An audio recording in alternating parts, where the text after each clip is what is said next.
The amount of different plants is astonishing. 40 species, and to see that in big numbers it's just fabulous. I mean, look at it, it's just gorgeous, isn't it?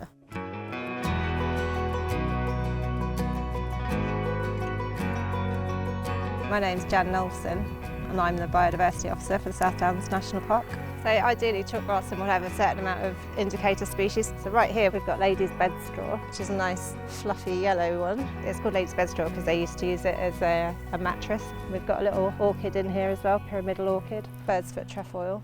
So we've got wild carrot here. It's distinctive because it has a sort of dark red flower in the centre. You want that structural diversity as well, so you want some long grass, some short grass, bits of bare ground, and scattered scrub is important as well, so you want something for every species that's going to be living in this area. Really stunning little moth. See, most people think moths are boring.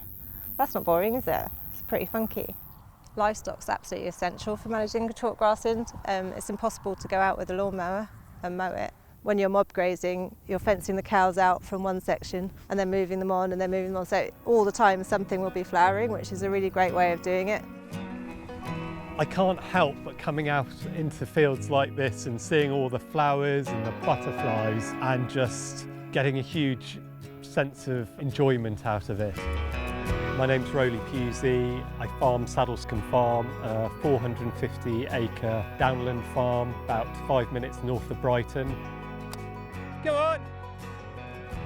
Come on! So about 4 years ago, we started to get into rotational grazing, and I'm trying to get a balance with moving the animals between what's good for them, what's good for the grassland, and what works for me in my lifestyle. Go on, Trouble. So where I've arrived now is this time of the year, the animals will generally be in an area maybe 2 days, maybe 3 days, 4 days at the most, so that they're not grazing the new shoots. In the winter, it's completely different, and I will move them more regularly, particularly if it's wet, because I don't want them poaching and creating bare soil. So 10 years ago, we were tidier farmers. I didn't like to see thistles. I liked everything up together. So it's a bit of a mindset change. See, they want to be moved, I think. They only came out here yesterday. It's like, girls, there's loads to eat. So we've moved from set stocking to rotational grazing, and then the other significant thing are longer rest periods in between grazings. And what that's allowed is for a lot of plants, grasses and flowers and things to actually grow up, do their thing before they get grazed off. And we've got some orchids here, and well, I've never seen orchids in this area of the field before. I get such a thrill out of the increases in wildlife that we're experiencing on the farm.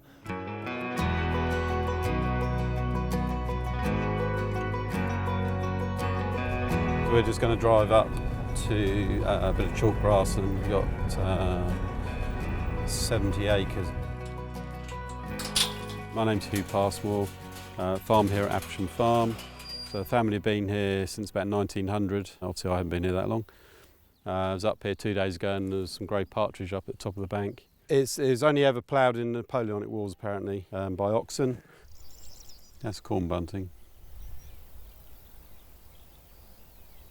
And skylarks.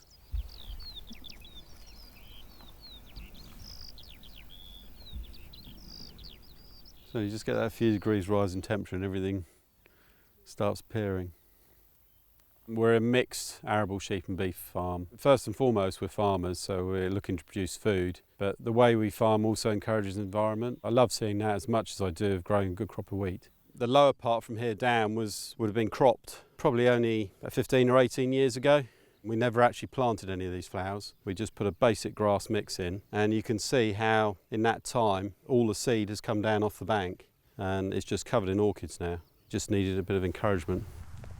So our rotation, if we take the field we're in at the moment, there's a crop of wheat here. It will then go this autumn, we'll go back into wheat, so that'll be 2 years of wheat. We'll follow that with probably 3 years of spring barley, and between each crop we have a catch crop of either forage rape or mustard for the sheep to graze. And then the last spring barley will be undersown, so we'll plant the barley and at the same time we'll plant the grass. The barley will be harvested in the summer and it will leave us grass lay to go back into 3 years of grass. So the importance of the rotation for the management of the chalk grassland is during the years that the field is in arable, the bank, the chalk grassland, doesn't get grazed at all during the summer. Well, not until after harvest, so sort of mid to late August at the very earliest. So all of the species of plant here all get a chance during that time to flower, set seed and replenish the bank. When it's in 3 years of grass, it'll obviously get grazed, so you won't see the flowers so much on it, but it's all still there, and then when it goes back into the arable rotation, you'll see all the flowers again.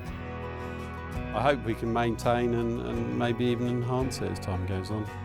Having a vast open landscape of chalk grassland would be amazing.